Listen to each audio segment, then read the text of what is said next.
Primera de Reyes, capítulo 17, verso 17.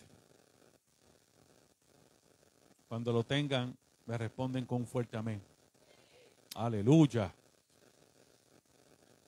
Y leo la escritura, la letra, en el nombre del Padre, del Hijo y del Espíritu Santo. Y la iglesia del Señor dice, amén. Después de estas cosas, aconteció que cayó enfermo el hijo del ama de la casa. Y la enfermedad fue tan grave que no quedó en él aliento. Damos gracias a Dios. Padre, en el nombre de Jesús de Nazaret, te doy gracias en este día. Padre, vamos a predicar tu palabra, Señor. Te pido que en este momento, Señor, tú quites de mí todo síntoma de orgullo, de prepotencia, de altivez. Señor, que venga ante ti humillado, cabizbajo, Señor. Que yo baje mi cabeza para que tu rostro resplandezca, Señor. Te pido que tú pongas tu palabra en mi boca, que tú pases carbón encendido por mis labios y aceite ungido por mi garganta. Que sea tu palabra la que salga de ella y no mis emociones, ni mi modo de pensar, ni mi opinión, Señor, sino tu palabra pura, firme, simple, porque es ella la que trae aliento, la que restaura, la que purifica, la que limpia, la que sana, la que convierte los corazones. Te doy gracias, gloria y honra. Que recibamos esta palabra, Señor, y permanezca en nosotros. Que ministre nuestras vidas y nos haga crecer en ti, Señor, en conocimiento. Que nos acerque cada día más. Te lo pido, Señor, en el nombre poderoso de Jesús. Amén. Pueden tomar asiento. Vamos a hablar bajo el tema Dios del hambre y Dios del dolor. Dios del hambre y Dios del dolor. Esa carta de Reyes es una carta muy hermosa. Cuando hablamos de esa carta de los Reyes, cuando vemos esto, nos damos cuenta de la misericordia de Dios en nuestras vidas. Es una carta que muestra la mano de Dios en momentos difíciles. Primera de Reyes habla de muchas cosas, como Dios usó un hombre escogido, el profeta Elías. Todo el mundo conoce a Elías, sabe las cosas grandes que hizo Dios con él, las cosas maravillosas, las proezas que hizo. Porque Dios ha hecho grandes cosas en nuestra vida. En cada uno de nosotros Dios ha hecho algo grande. A veces no nos damos cuenta porque las pasamos por alto, porque queremos que Dios haga cosas que todo el mundo se dé cuenta. Queremos que Dios haga cosas en nuestra vida que todo el mundo lo vea. Queremos atraer la vista de la gente. Wow, mira lo que Dios hizo en él. Pero dentro de nosotros Dios hace cosas tan grandes a diario que quizá porque otros no se dan cuenta, nosotros las dejamos pasar por alto. En cada uno de nosotros Dios hace cosas grandes y en unos hace cosas pequeñas. En otros hace cosas mucho más grandes. En otros hace cosas que asombran. Y en uno de nosotros hace cosas imposibles. Pero en cada uno de nosotros Dios ha hecho algo. Quizá en tu vida Dios ha hecho algo grande. Pero quizá en tu vida Dios ha hecho algo imposible. Algo que la gente dice, es imposible que pase esto. Es imposible que se sane. Es imposible que rompa un vicio. Es imposible que no esté preso. Es imposible que no haya muerto. Es imposible que no haya tenido un accidente. Es imposible que esté de pie. Son los imposibles de Dios en tu vida y en la mía. Y lo vemos todos los días. Dios hace milagros grandes. ¿Por qué? Porque Dios nos prometió en su palabra, Él nos promete que Él se va a dejar ver en nosotros. Él se va a mostrar. Y la manera en que Dios muestra su poder en el pueblo es a través de las cosas que Él hace. Que hace en ti, que hace en mí. Acompáñenme al libro, al Evangelio según San Marcos. Quiero compartir una palabra que va a traer luz y claridad a este mensaje de hoy. El Dios del hambre y el Dios del dolor. Marcos capítulo 10, verso 26. Dice de esta manera: ellos se asombraban aún más, diciendo entre sí, ¿quién pues podrá ser salvo? Mira la pregunta que se hace. Entre ellos mismos, está hablando de los discípulos y la gente que estaba con Jesús, se asombraron. ¿Por qué? Porque Jesús le está dando una lección. Está hablando del el corazón del hombre. Está mostrando a los discípulos, está mostrando a la gente el corazón del hombre. Y en un momento le dice, es más fácil que un camello pase por el ojo de una aguja a que un rico entre en el reino de los cielos. Y los que están escuchando se asombran.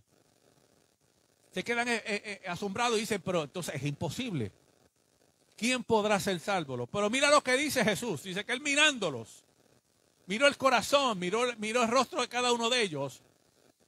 Y dice, para los hombres es imposible. Porque para el hombre es imposible que algo grande pase.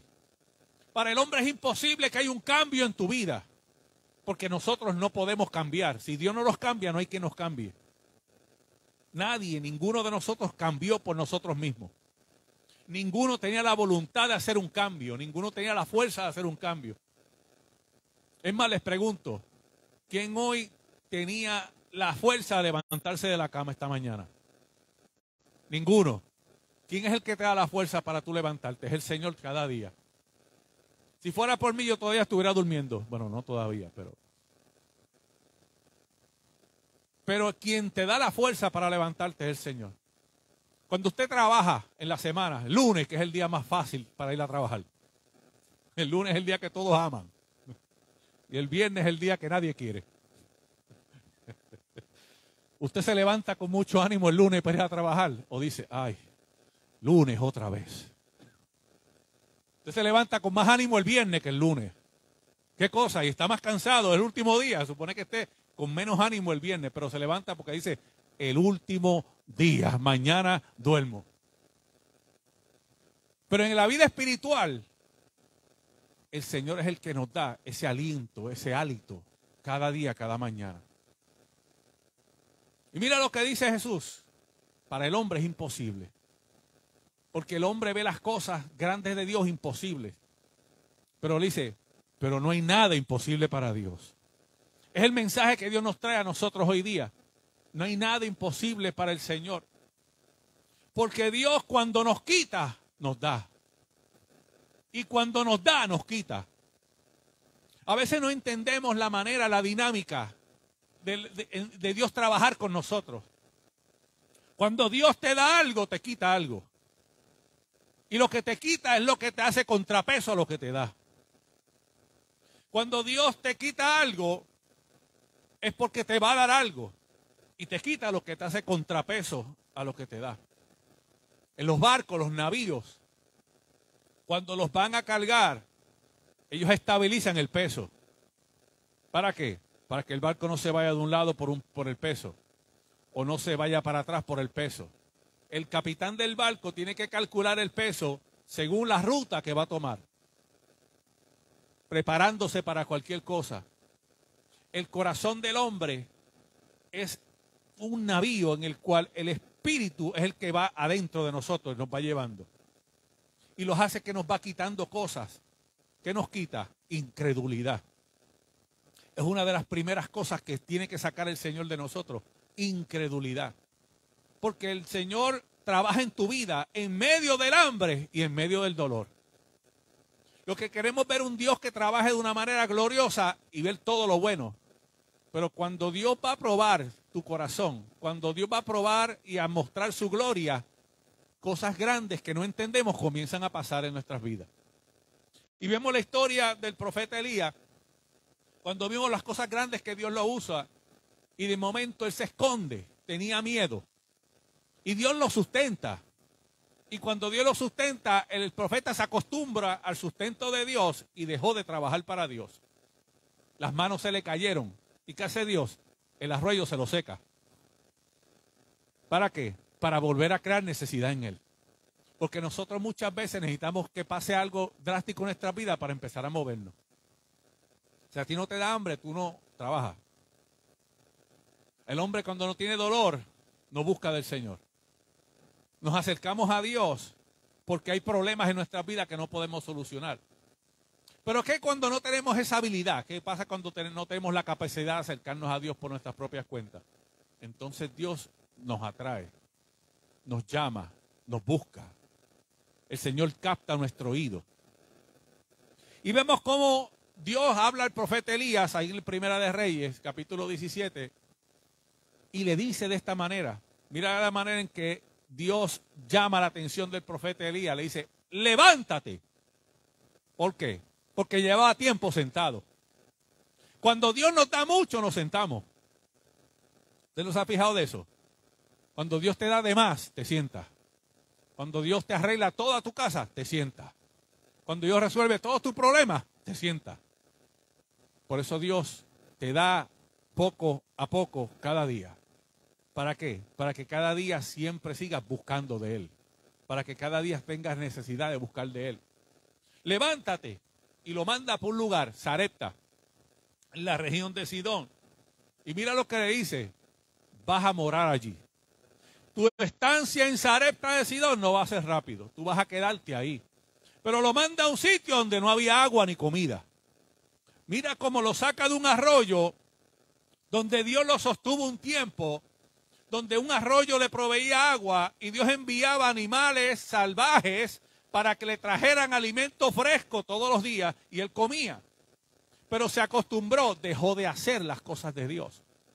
Dejó de buscar de Dios. Y Dios lo que hizo fue que le quitó el sustento y le cerró el arroyo.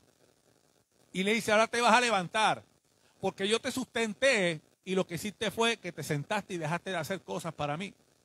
Ahora te voy a enviar a una región donde hay hambre y no hay agua. Pero voy a buscar a alguien que te va a sustentar. Lo que le dio fue una promesa, como una promesa que Dios te ha dado en tu vida y en la mía. A nosotros Dios nos da promesas y la promesa de Dios es esa garantía de que su palabra se va a cumplir. Cuando Dios promete algo en tu vida, no es para darte ilusiones. Dios no da promesas por ilusiones. Dios no te promete las cosas para que te sientas bien. Dios no da promesas para que te sube el ánimo. Dios no trabaja con ánimo. Dios trabaja con propósito. El propósito de Dios en tu vida se va a cumplir. Jehová cumplirá su propósito en mí, dice la palabra. Y es una base y fundamento de nuestra fe cristiana. El confiar en esas promesas de Dios. Y de ley sería, vete a Sarepta de Sidón, que yo he dado orden a una viuda que te sustente. Quizá en la mente del profeta diría, eso es cosa de loco. Yo estoy aquí, por lo menos hay un poquito de agua. Ya no hay agua. Aquí por lo menos yo tengo un poco, allá no hay agua. Me vas a sacar de donde yo estoy, que por lo menos tengo un poco de algo y me vas a quitar lo poco que tengo para llevarme a un sitio donde no hay absolutamente nada. Y tan solo eso, me vas a llevar a la casa de una viuda que menos tiene que yo para que ella me provea a mí. Eso es imposible, Señor. Pero el corazón del profeta Elías estaba en seguir a Dios. Porque el corazón del hombre tiene que estar enfocado en seguir la palabra de Dios. A veces Dios nos manda a hacer cosas y nosotros nos cohibimos de hacerlas. A veces Dios nos manda a hacer cosas por otras personas y nosotros nos cohibimos de hacerlas. Porque empezamos a racionalizar con nuestra mente. Y será el tiempo, será el momento. ¿Y qué tal si dice? ¿Y qué tal si no le gusta? ¿Y qué tal si no me recibe? ¿Y qué tal si no me habla? ¿Y qué tal esto? ¿Y qué tal lo otro? Y lo que hacemos es que ponemos nuestra voluntad por encima de la palabra y la potestad de Dios. Nosotros tenemos que aprender a caminar en fe. La iglesia tiene que aprender a confiar en Dios. Confiar en Dios no es decir, ah, Dios, yo te amo y seguir haciendo las cosas que hacíamos. Confiar en Dios es hacer las cosas imposibles para nosotros, esperando en la palabra de Dios. Confiar en Dios es pasar la línea de lo imposible. Confiar en Dios es creer por encima de nuestro conocimiento. Confiar en Dios es descansar tranquilamente en que la palabra que Él me prometió, aunque no la he visto, se va a cumplir. Es descansar en Dios. Confiar en Dios es aprender a descansar en Él. Dejar toda nuestra ansiedad y ponérsela a las manos al Señor. Dejar todas nuestras preocupaciones, no algunas, todas. Porque Él suple todas nuestras necesidades según su voluntad. Él es el que nos suple. Pero tenemos que aprender a dejar las cosas que nos alejan de esa confianza en Él. La duda es el enemigo más grande del pueblo de Dios. La duda, porque el hombre quiere pensar con la mente humana en las cosas sobrenaturales de Dios. Y a mí no me gusta usar esta palabra sobrenatural, por eso se malinterpreta de muchas formas. Para mí, cuando hablo de sobrenatural, las cosas que para el hombre es imposible, pero son posibles para Dios. Cosas que solamente Dios puede hacer. No el hombre. Ningún hombre hace cosas sobrenaturales. Solamente Dios las hace. Y muchas veces vemos este versículo en este capítulo 17 y vemos cómo Dios trabaja con el corazón de Elías. Pero este capítulo 17 habla mucho más que eso. Hoy vamos a entrar en la habitación secreta de ese capítulo 17. El Dios del hambre y el Dios del dolor. Hoy vamos a entrar, vamos a abrir la puerta secreta y vamos todos a entrar a ese lugar secreto del capítulo 17 de Primera de Reyes. Cuando llega Elías a esta ciudad, no había agua, no había llovido, había hambre. Y ve a esta mujer que está recogiendo pedacitos de madera, porque no había nada. Pedacitos de madera para prender un fuego en su casa, para poder cocinar, porque además de ser viuda, era madre. Tenía el corazón puesto en su hijo. No tenía sustento. Pero Dios le había puesto en el corazón a ella sustentar a alguien que venía de camino. Yo no te puedo decir si ella estaba recogiendo esa leña en fe, creyendo en la confianza de que Dios le había ordenado sustentar a alguien que venía, o simplemente lo hacía para ella alimentar a su hijo. La Biblia dice que ella estaba planificando comer y sentarse a morir. Eso es lo que la Biblia nos enseña. Pero ¿qué ocurrió en todo ese tiempo, desde que Dios le habla al profeta hasta ese día? Eso solamente lo sabe Dios. Pero dice que cuando el profeta la ve, la llama. Y cuando el profeta la llama, le dice, te ruego que me traigas un poco de agua. Pero mira cómo se lo dice. Me la traes en un vaso. ¿Por qué? Porque en los tiempos de Elías se le servía agua en vasos a la gente de honra en sus casas. Los vasos no se usaban todo el tiempo. A tu familia tú le dabas a agua en vasijas de barro. Ahí bebía todo el mundo. En nuestros tiempos, plato plástico, vasito plástico, para no fregar, para no limpiar los trastes. Ajá, leche Carnation en vaso plástico.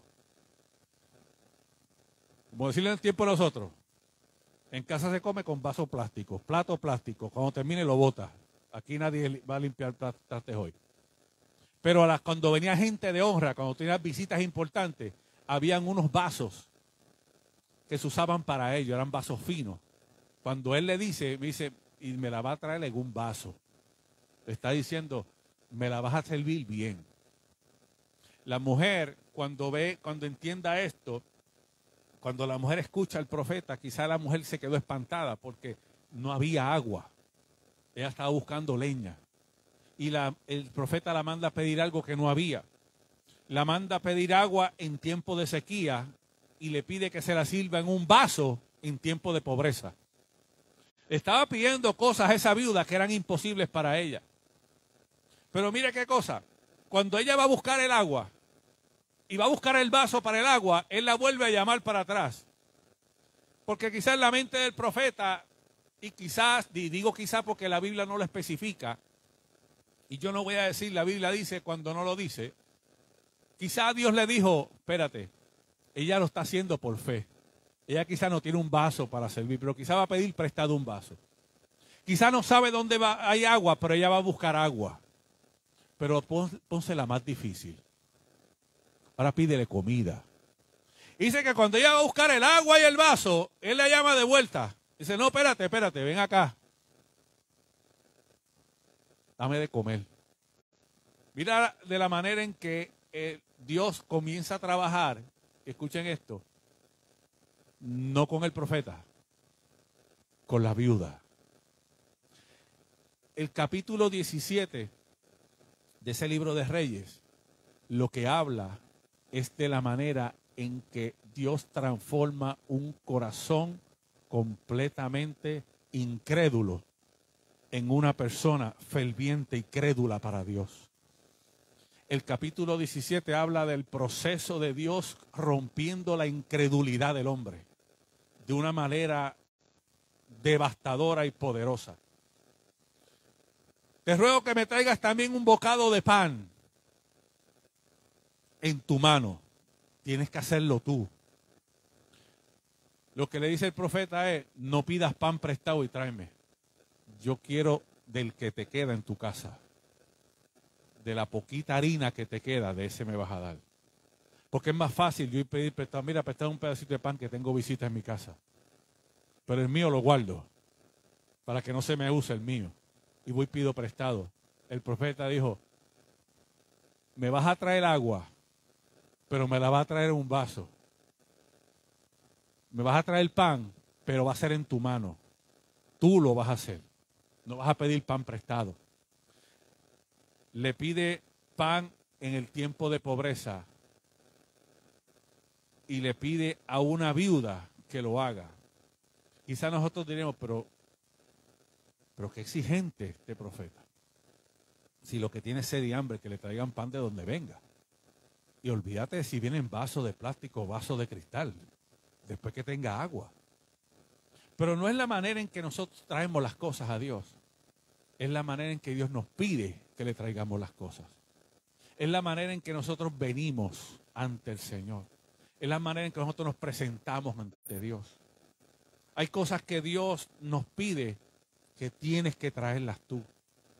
Hay cosas, escucha esto, iglesia, hay cosas que Dios nos pide a nosotros, que eres tú quien las tiene que traer. No puede traerle el hermano, no puede traerle la hermana, no puede traerle el pastor ni la pastora ni el evangelista, no puede traerle el ministro, no puede traerle el líder, tienes que traerlas tú. Hay cosas que Dios te exige a ti para que tú las trabajes y tú las traigas. Porque Dios va trabajando contigo, Dios trabaja con nosotros individualmente. El problema es que es más fácil comprar pan y llevarlo a uno a hacer el pan. Es más fácil pedir prestado para ayudar a otro, a uno mismo pasar el trabajo y ayudar a otro. Es más fácil decir, mira, déjame llamar, a hacer 2 o 3 llamadas, a ver si yo consigo quien te ayude, a uno a ayudar. Es más fácil buscar una segunda persona que haga el trabajo de uno antes de uno mismo hacer las cosas que Dios nos ha enviado. Es más fácil pedirle a otro que haga las cosas que uno tiene que hacer antes de hacerla a uno mismo.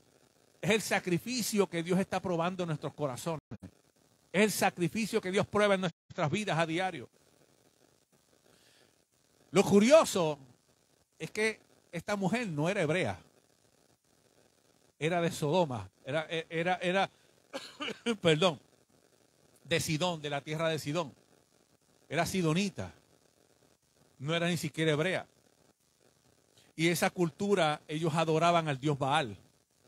En Sidón, en Tiro y Sidón, se adoraba a Baal. Ese era el dios de ellos. Y viene el profeta Elías y va a una tierra impía a hablar con una viuda en necesidad, en tiempos de necesidad y escasez, para presentarle a un Dios que ellos no conocen, a presentarles a un Dios que para ellos no existía, y se los está presentando en el momento más difícil de su vida, en momento de necesidad. Y ella le responde, porque cuando vemos de la manera en que el profeta se le presenta a esta mujer, cuando el profeta se le presenta y le hace la petición, dame agua, dame comida en momentos difíciles, sabiendo que esa mujer ni siquiera conocía al Dios que él le presentaba, al Dios que él servía, Dios le está probando a ella la manera en que los dioses que ella venía adorando, nada habían hecho por ella. Porque nosotros hemos servido cosas que nada han hecho por nosotros. Nosotros hemos puesto nuestra fe en cosas y circunstancias y momentos y en gente y en personas que nada nunca han hecho por nosotros. Y tenemos a nuestro Dios velando sobre nuestros lomos todos los días, pero Él siempre es la última persona que consultamos. Venimos hablando y consultamos personas, hablamos de gente, vamos a sitios, vamos a lugares, hacemos cosas que no nos convienen, tratando de mejorar nuestra vida, teniendo un Dios con poder y autoridad para cambiar todo nuestro contorno en un instante. Pero siempre es el último que buscamos. Dios para nosotros muchas veces ha vuelto la última alternativa. Y eso es lo que Dios quiere cambiar en nosotros. Que Él sea el primero, que Él sea el centro, que Él sea el único. Si vamos donde Él primero, nada de las cosas, muchas cosas que quizás nos pasan, que nos duelen, que nos lastiman, no debieron haber pasado en nuestras vidas. El problema no es Dios. El problema fue nuestra manera de buscarlo. El problema era que no estaba en nuestras prioridades. Y esta mujer se le presenta a este profeta a pedirle cosas en necesidad. No fue a suplirle, fue a pedirle cosas. Por eso Dios a veces cuando nos da, nos quita. Él nos da quitándonos cosas. Y a veces no entendemos eso. Les pedimos tantas cosas a Dios. Y lo único que nunca le pedimos es que nos quite. Nadie ora, Señor, para que me quite. Señor, quítame. Señor, saca de mí. Señor, quítame. Señor, quita.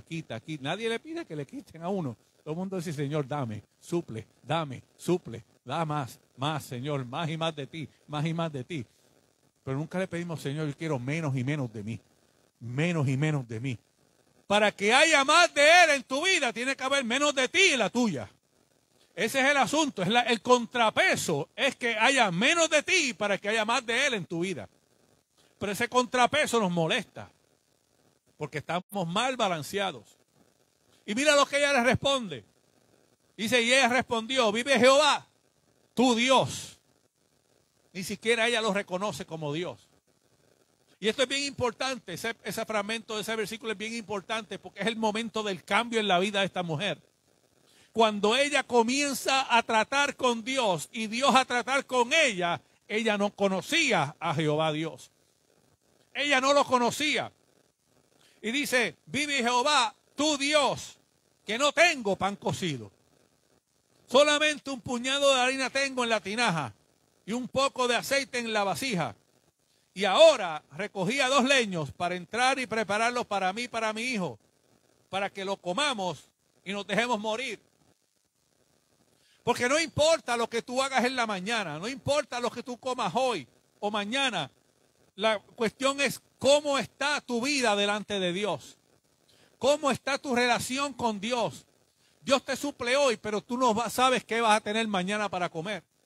Tú estás hoy saludable, pero tú no sabes qué enfermedad llega a tu casa mañana. Tú sabes que hoy tú estás bien, pero tú no sabes cómo vas a estar mañana. ¿Cómo tú garantizas que vas a estar bien mañana? Simplemente si estás en la mano del Señor. Solamente en la mano de Dios, la garantía de que Él te va a preservar está ahí, siempre presente en tu vida y en la mía. Que hoy tienes trabajo, ¿tú sabes lo que garantiza que mañana lo vas a tener? La mano de Dios. Que hoy estás en gracia con tu patrón, con tu jefe y no te han despedido, ni te han bajado las horas, ni te hace la vida imposible, porque la mano de Jehová está contigo todos los días. Que hoy tienes salud y estás bien, estás de pie, porque la mano de Jehová está en tu vida. Que tus hijos entran y salen de tu casa, van a la escuela y regresan bien y sanos y salvos, porque la mano de Jehová está con ellos y en tu vida. Es la mano de Dios la que te preserva, es la mano de Dios la que te guarda, es la mano de Dios. No es tu talento no sirve si no hay gracia. Mira, mi hermano, ¿tú sabes cuántos músicos buenos hay sin trabajo? Buenos músicos y no trabajan porque no hay quien los contrate. Y Dios pone gracia en cada uno de nosotros para que nunca falte la harina y el pan en tu mesa. Nunca falte. En los tiempos más difíciles, en el tiempo del COVID-19, le damos gloria y honra al Señor. De esta congregación ninguno se quedó sin trabajo. Durante toda la pandemia, gente cerrando negocios, gente por ahí sin trabajo, gente que le bajaban las horas casi nada. Y para la gloria de Dios en esta iglesia, a nadie le cortaron ni una hora de trabajo. Todos estaban bien, todos estaban igual. ¿Por qué? Porque la gracia de Dios está con ustedes. La mano de Dios está en su vida. La mano del Señor. Había algo predestinado para esta mujer. que ella no sabía. Había un destino puesto por el diablo y un propósito establecido por Dios. El destino era que hubiera hambre y muriera con su hijo. Eso era lo que el enemigo quería. Pero en todo ese proceso, Dios interviene y toca su vida y cambia eso en propósito. Pero ella tenía que hacer algo. Ella tenía que dar de lo que no tenía. Y esa es la parte más difícil para nosotros. Tú sabes que Dios a nosotros nos pide de lo que no tenemos.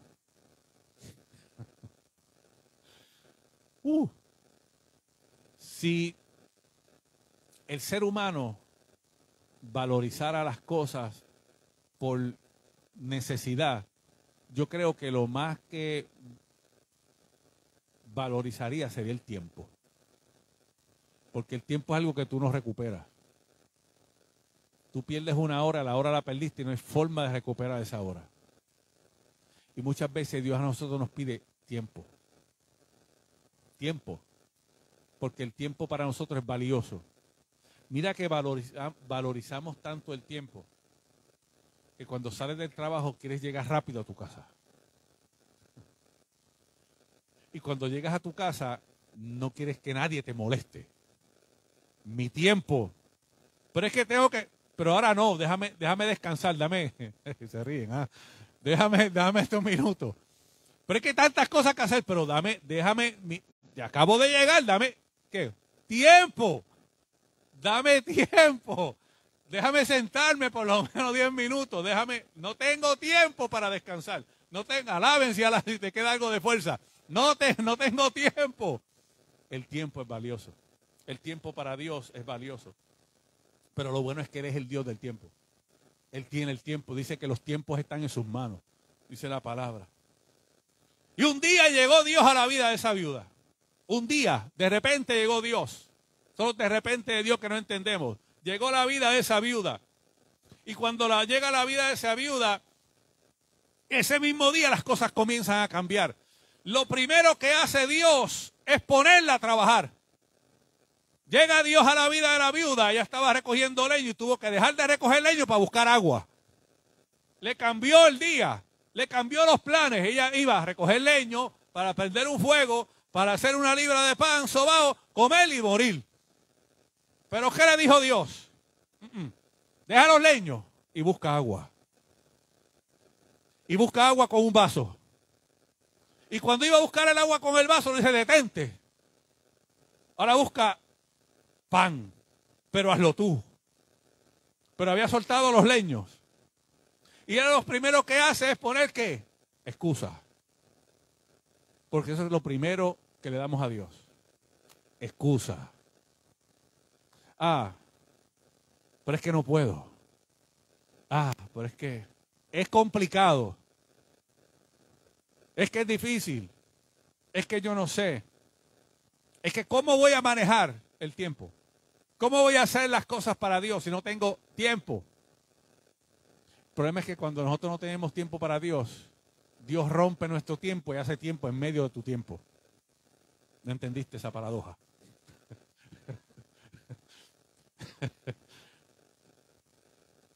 Cuando no tenemos tiempo para Dios, Dios entra en tu tiempo, desmantela tu tiempo y hace tiempo. De tu tiempo para Él. Porque el tiempo es de Él. El tiempo de Dios es de Él. El tiempo que tú tienes es de Dios. Llega a tu vida cuando teníamos poco de esto y poco de lo otro y nos pide.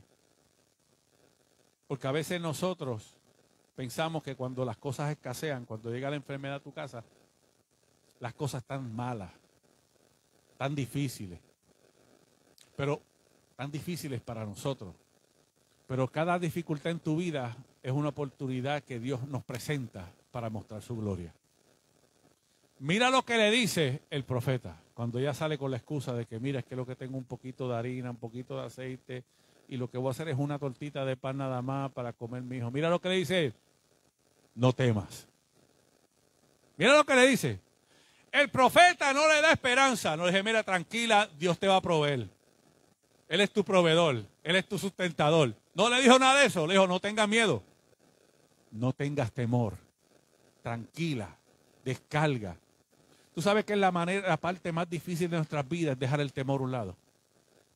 La parte más difícil de tu vida y la mía es dejar el temor a un lado. El hombre siempre trabaja y trabaja y se esfuerza y trabaja. Y tú sabes lo que te atemoriza cuando llega el correo. Los biles. Cuando venga la luz, me mira que ese giro no apagaba. Día y noche. Cuando llega el bill de la calefacción. Y eso estaba sonando. Y yo lo ponía en 65 y aquel venía lo ponía en 72. Y ya era las 3 de la mañana y aquel aparato seguía gritando, apáguenme, apáguenme, apáguenme, que no aguanto más. Cuando llega el bill de la luz. Pero Dios a nosotros nos suple. Dios es el que te sustenta. Mira que no le dice no te preocupes. El profeta nunca le dijo eso. Y mucho menos le dijo no te desesperes. Y tenía razón para preocuparse y desesperarse. Pero Dios nunca le dijo ni te preocupes. Perdón, el profeta no dijo no te preocupes. Nunca. No te desesperes, tampoco.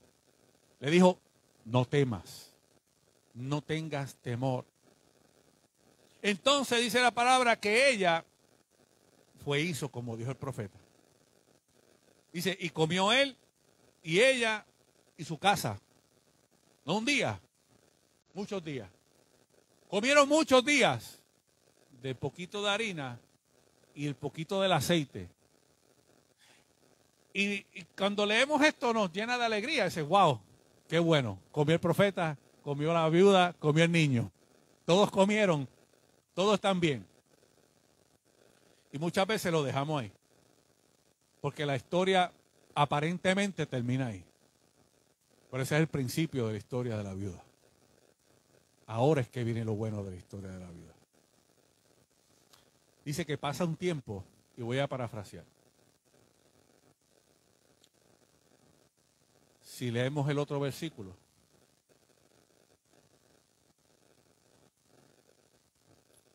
Gloria al que vive para siempre. Verso 17. Con ese fue que abrimos hoy. Dice, estamos en Primera de Reyes 17. Del versículo 17 para adelante es el final de los primeros 16 versículos. Dice, después de estas cosas, aconteció que cayó enfermo el hijo del ama de la casa. Está hablando de la viuda. Y la enfermedad fue tan grave que no quedó en el aliento. El niño, que la mujer estaba buscando pan para alimentarlo, que ella dijo al principio, yo me voy a tirar a comer y vamos a morir, el niño se le muere. Después que alimentó al profeta. Después que le dio comida, se le muere el niño. A la viuda. El asunto es este. El profeta se quedó en la casa de la viuda. La viuda le hizo aposento al profeta. Porque Dios le había dicho al profeta que iba a morar allí. Y la viuda le hizo una habitación y él estaba morando en la casa de la señora. Mientras él moraba ahí en la casa de la señora, había alimento y la harina y el aceite no escaseaba. Porque cuando hay presencia en tu casa, no hay necesidad. Podremos tener tiempos difíciles, pero no va a haber necesidad. Cuando hay presencia en tu casa, puede haber un poquito de leche, pero la leche va a seguir en la nevera. Puede haber necesidad en tu casa, hay un poquito de arroz, pero el arroz va a seguir ahí, no se va a acabar el arroz en tu casa cuando hay presencia. Porque es la presencia de Dios la que nos sustenta, es la presencia de Dios la que nos sostiene, es la presencia. Había presencia en la casa de la viuda y mientras había presencia había harina. Pero en medio de la abundancia, en tiempos de escasez, recordemos que no había comida afuera, no había llovido, no había agua. La gente estaba desesperada por comida, pero en la casa de la viuda había harina y había aceite. ¿Qué pasa? Algo sucede. ¿Por qué? Porque había algo que no había cambiado en el corazón de esa mujer. ¿Escuchen esto? Había algo en el corazón de ella que no había cambiado. Y Dios a veces hace milagros en tu vida y en la mía, pero nosotros vemos el milagro, pero nada cambia dentro de nosotros. Usted no se ha puesto a pensar porque hay gente que Dios hace milagros y después al tiempo vuelve y algo pasa en su vida. Dios te hace un milagro, te sana hoy y pasan 2, 3 años y vuelve y te enfermas de nuevo. ¿Nunca te has preguntado por qué? Porque el milagro que Dios hizo la primera vez no cambió nada dentro de ti. y tienes que volver a sacudirte de nuevo para que entonces vuelvas a pasar por el mismo proceso del principio.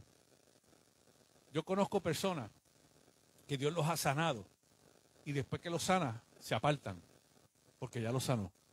Se apartan. Y me los encuentro 2, 3, 4 años después y están peor que en el principio.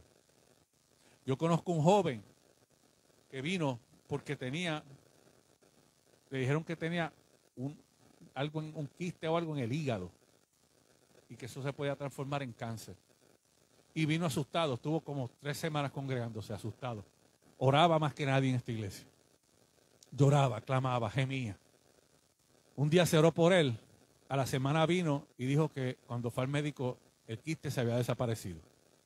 Y todo el mundo dijo gloria a Dios, así como dice la hermana Erika. Todo el mundo dijo gloria a Dios, pero lo dijo más fuerte. Todo el mundo, gloria a Dios, aleluya, milagro. Fue la última vez que vimos a ese muchacho. Volvió más. Está testificándose internamente. Me lo encontró 2 años después. Y le dio cirrosis en el hígado. Donde mismo Dios lo sanó del quiste, ahí mismo le dio la cirrosis. Ahora está peor que al principio. ¿Por qué? Porque no hubo cambios. No hubo cambios en la vida de esa persona. Y a veces decimos, ¿por qué Dios hace esto? Porque Dios tiene que mostrar. Y los milagros de Dios no son para que tú te sientas contento. Es para que haya un cambio en ti y en mí. Dios tuvo misericordia contigo una vez. Hay que entregarle la vida al Señor, hay que ser agradecido, hay que venir a los caminos del Señor. No te apartes, porque de ahí te saca el Señor. No te apartes, no vuelvas atrás, no vuelvas a donde Dios te sacó. No vuelvas a lo mismo, no vuelvas a la vida pasada, no vuelvas a las malas costumbres, no vuelvas a los malos hábitos, no vuelvas, porque cuando volvemos atrás, toda esa corrupción interna espiritual vuelve y crea un daño mucho más grande. Esta mujer dice que después de estas cosas, el aconteció que cayó enfermo. El hijo de la muchacha, de la señora, de la viuda. Y cuando cae enfermo, el hijo muere. Hay una promesa de Dios para tu vida y para la mía. Y Dios la revela a través del profeta Isaías. Acompáñenme al libro del profeta Isaías, capítulo 41.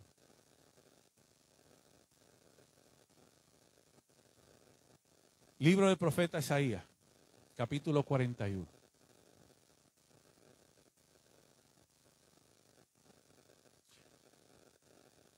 Y esto es un pacto con promesa de Dios. Escúchelo, léalo, grábeselo, hágalo suyo y vívalo todos los días. Verso 17. Isaías 41, 17. Dice así: los afligidos y menesterosos buscan las aguas y no las hay. Seca está de sed su lengua. Yo, Jehová, los oiré. Yo, el Dios de Israel, no los desampararé. Cuando vemos esta promesa, esto es una promesa eterna de Dios, no tan solo para el pueblo de Israel, para todas las generaciones. Para ti, para mí, siglos después, esta promesa sigue vigente, sigue latente, porque es una palabra que salió de la boca de Dios. No fue una promesa para una persona, fue una promesa para generaciones, fue una promesa para todas las generaciones. Los afligidos son aquellos que sufren persecución, los que viven injusticia. Quizá aquí nadie ha vivido una injusticia. Quizá aquí nadie ha vivido una persecución. Quizá aquí nadie ha pasado una angustia. Quizá aquí nadie ha pasado por nada de eso. Pero en el pueblo de Dios eso pasa a diario. Somos perseguidos, somos afligidos, somos angustiados, somos vituperados, somos maltratados, sea psicológica, sea mental, sea social, sea espiritualmente, porque hay maltrato espiritual. Aunque usted no lo crea, hay maltrato espiritual. Ahí pasamos de estas cosas, muchas cosas, pero dice, y menesterosos. Menesterosos son aquellos que no dejan de hacer. El menesteroso es aquel que no se sienta a morir. La viuda, ¿qué es lo que iba a hacer? A comer pan y a sentarse a qué? A morir. Mira la mente de ella.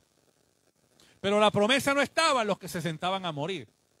La promesa está en que aquellos que están pasando aflicción, pero se mantienen trabajando para Dios, esos Dios los oye. A los que están pasando por dolores y situaciones difíciles, pero se mantienen activos y buscando del Señor, a esos Dios los oye. La promesa está en la perseverancia que tú tengas en el camino del Señor. Que tú puedas caminar por encima de tu aflicción. Que tú puedas caminar por encima de tu problema. Que tú puedas caminar por encima de la situación. No que la situación te pisotee y te pase por encima. Eso no es así. Es que tú pases por encima de ella. Es que cuando el enemigo te haga traba, tú pises la traba y le pises al enemigo por la cabeza y sigas caminando hacia adelante. No es que él te pisotee, porque nosotros no fuimos hechos para ser pisoteados. Nosotros fuimos hechos para triunfar. En Cristo Jesús tenemos una victoria garantizada porque Él ya venció. No es que tenemos que hacer nada, Él venció por nosotros. Tenemos que ser menesterosos en la vida espiritual. Tenemos que ser menesterosos, es aquel que trabaja, es aquel que camina, es aquel que busca, es aquel que no se sienta, es aquel que sigue adelante. Es como una máquina que no hay quien la pague. Y en el Señor hay que ser así. Hay que tener siempre esa constancia. Hay que tener siempre ese esfuerzo. Es lo que Dios demanda de nosotros. Y dice, mira lo que dice. Menesterosos que buscan agua y no las encuentran. Pero siguen siendo menesterosos. Seca está su lengua de la sed. Están ya agotados, sin fuerza. Pero siguen siendo menesterosos. Dice que yo, Jehová, los oiré. Yo, el Dios de Israel, no los desampararé. ¿Por qué? ¿Porque tienen sed? No, porque son menesterosos. ¿Por qué? ¿Porque no hay agua? No, porque son menesterosos. Porque siguen hacia adelante. ¿Tú sabes lo que hizo la viuda? Dejó la leña y fue a buscar harina, fue a buscar agua. Dejó el agua y fue a buscar harina. Y después de eso fue a su casa y cocinó. Siguió la voluntad de Dios, un Dios que no conocía. Pero entonces, ¿qué sucede? Se sentó, se quedó en la casa. Porque la harina, está saliendo un poquito de harina. Pues ya no hay que salir para afuera. Ya estamos aquí, hay harina y hay aceite. ¿Qué sucede? Dios le muestra a la viuda que en medio de la necesidad Él suple. Lo que los Baales no hacían con ella. El Dios Baal a que le servía, la tenía buscando leños en la calle. Con un poquito de harina y sin esperanza. Y de momento se presenta Jehová. ¿Y qué le dice? De esa poquito harina, dame que yo te voy a multiplicar. Olvídate de lo que estás buscando. Sírveme a mí y yo te sustento. La viuda lo hace y comienza Dios a trabajar con la vida de una mujer que no creía ni en Jehová. Creía una mujer que creía en dioses Baales. Y comienza Dios a trabajar con ella. Pero en ella no había cambios todavía. Ella pensaba que todo era por el profeta. Porque lo tengo a él, aquí me suple. Y Dios lo que hizo fue cambiar todo. El profeta estando en la casa se le muere el niño. Para que la viuda diga, entonces este no está haciendo nada. ¿Quién lo está haciendo si tú no eres? El problema de nosotros es muchas veces ponemos la confianza en el hombre. Ajá, con A mayúscula y J mayúscula. Y A mayúscula al final. Ajá. Ponemos la confianza en el hombre. Y cuando el hombre te defrauda, aleluya, con A mayúscula al final y A mayúscula al principio. Aleluya. No podemos poner la confianza en el hombre. Usted no puede poner su confianza en mí. Es en Dios. Es en Dios. Yo soy tan débil como usted. Yo soy tan frágil como usted. Yo soy tan pecador como es usted. En Él es el que tenemos que tener nuestra confianza. En Él es que tenemos que tener nuestra mirada. No es en el pastor, no es en el ministro, es en Él.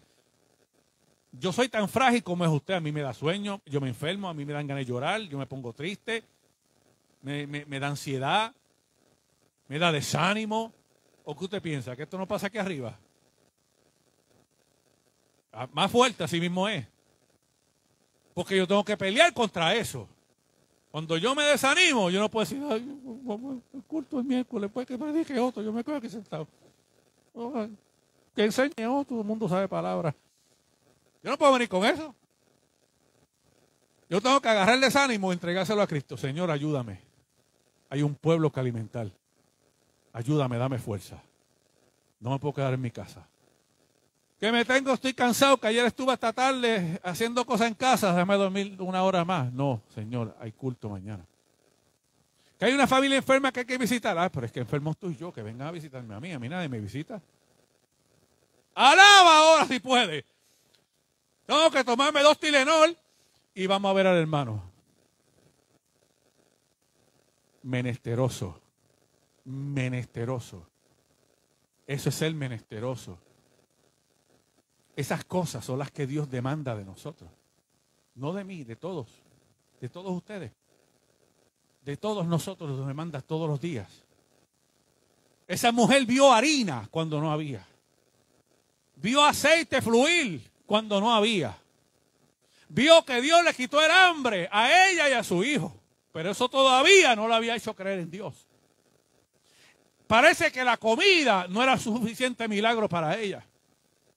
Y a veces nosotros Dios ha hecho cosas tan y tan grandes, pero como no es tan grande, pues dudamos de Dios. Ah, pero es que una fiebre se la quita a cualquiera.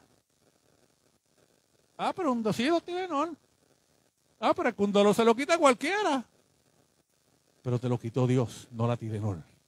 Ese es el asunto. Cuando Tylenol falla, Dios mete la mano. No, que me dio COVID, pero no estuve 7 días, estuve 2. Ah, Tamiflu, ningún Tamiflu. Jehová puso la mano. No, que mira que estoy, que no puedo ya con lo que tengo. ¿Y por qué sigues caminando? Porque Dios puso la mano. Esas son las cosas que tenemos que ver. Tenemos que aprender a levantarnos en fe creyendo. A la mujer, Dios le había dado comida en tiempos difíciles, pero ella todavía no había creído. ¿Qué hizo Dios? Dijo, pues te voy a hacer algo más grande para que entonces creas quién es Jehová.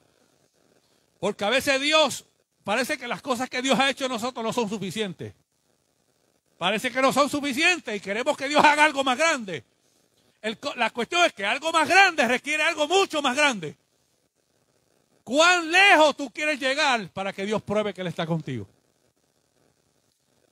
Yo le digo al Señor, con lo que tú mandes, eso es suficiente para mí. Mientras menos, mejor. Con lo que tú mandes es suficiente, Señor.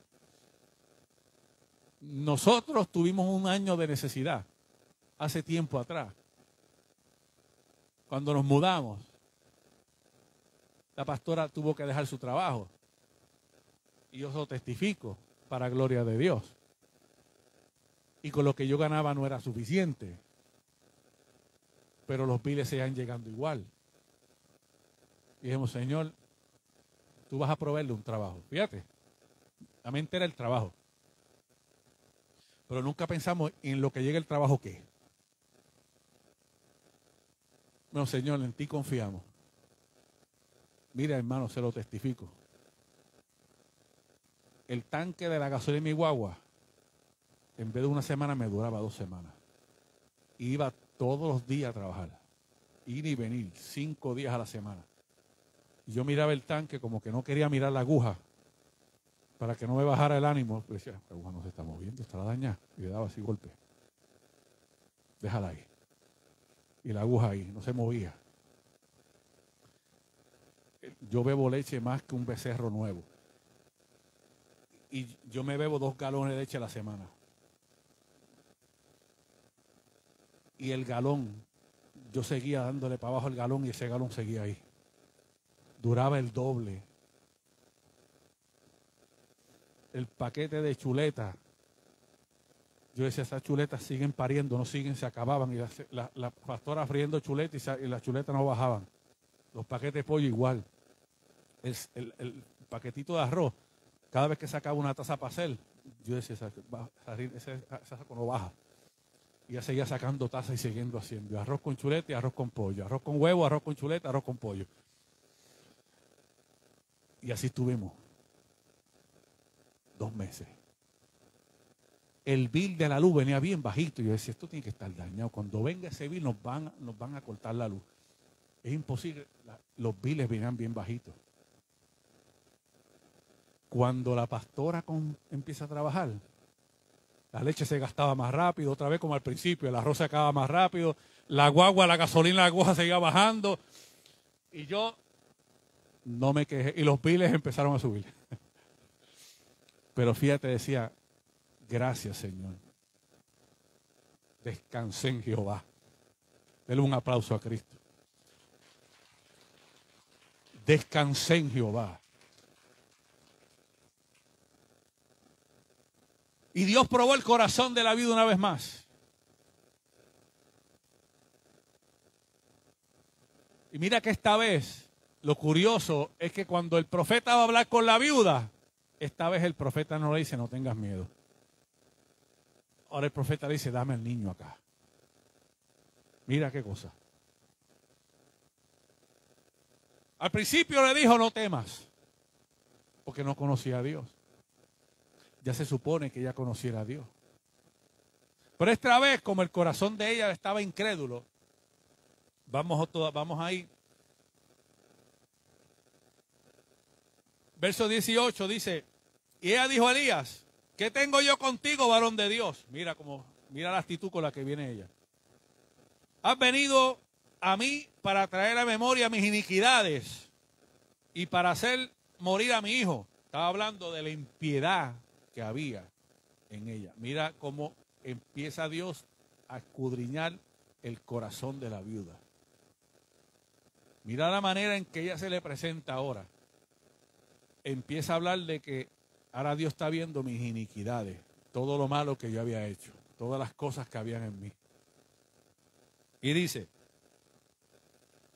verso 19, y él le dijo, dame acá tu hijo. Esta vez no le dijo, no temas, ni le dio esperanza. ¿Por qué? Porque ella había visto la mano de Dios. Entonces él tomó en su regazo y lo llevó al aposento donde él estaba y lo puso sobre su cama. Se lo lleva en sus brazos. Tomó la situación en sus brazos. El profeta tomó el problema en sus brazos. El profeta tomó lo que angustiaba a la viuda en sus brazos. El profeta agarró la situación que para ella estaba muerta y la tomó en sus brazos. Cuando Dios te da a ti una promesa y tú piensas que la promesa se acaba, Él la toma en sus brazos y vuelve otra vez y le da vida. Porque Dios, cuando trabaja contigo y conmigo, trabaja con nuestro interior primero. Por eso cuando la situación viene, el interior de ella se abre. Dios está viendo mi iniquidad. Está viendo que hay maldad dentro de mí. Y ahora mira lo que pasa con mi hijo. Pero Dios lo que estaba creando en ella era fe. Era hacerla creer en el Dios que hace milagros. No porque un poquito de harina. Una harina la trae cualquiera. Por eso hablamos al principio de que Dios hace milagros pequeños con nosotros o cosas grandes en tu vida. Dios podrá hacer cosas que para ti te asombran o podrá hacer cosas que son imposibles, que tú digas, imposible. No lo puedo, esto no es posible que pase en mi vida. Y Dios las hace pasar en tu vida para que tú aprendas a confiar cuán poderoso es Dios. Para que no veas a un Dios pequeño. Para que entiendas que Dios lo puede hacer todo. Si Dios puso harina en la tinaja de una viuda, puede poner comida en tu alacena. Si pudo resucitar a ese niño, puede traer vida en tu casa, vida en tus hijos, vida en ti, vida en tu hogar, vida en tu ministerio, vida en tu llamado, vida en lo que no hay vida. Dios lo puede hacer en un instante, pero tienes que abrir tu corazón a Él. Te lo quita a la viuda. Y lo llevó al lugar donde él posaba. Lo llevó a la presencia, donde había presencia. Y lo puso en el lugar de descanso, en la cama. La viuda no se había dado cuenta. Pero mientras ella ayudaba al hombre de Dios, a la casa de la viuda lo que entraba era presencia. Y la presencia estaba llenando esa habitación. El problema era que solamente era una pequeña habitación en la casa. Como a veces Dios ocupa un lugar bien pequeño en nuestra vida. Hasta que no lo llene todo. Dice que la plenitud de Dios lo llena todo. Cuando la plenitud de Dios te llene completa, tu mente, tus ojos, tus oídos, tu boca, tu corazón, tus acciones, la manera en que tú hablas. Porque ser cristiano no es simplemente decir amén y aleluya. Cualquiera dice amén, aleluya. Ser cristiano es que cuando tú hables, ese aleluya salga de tu boca. Aleluya significa alaben a Dios todas las naciones. La palabra aleluya, su traducción del hebreo al español latín es alaben a Jehová todas las naciones. Eso es lo que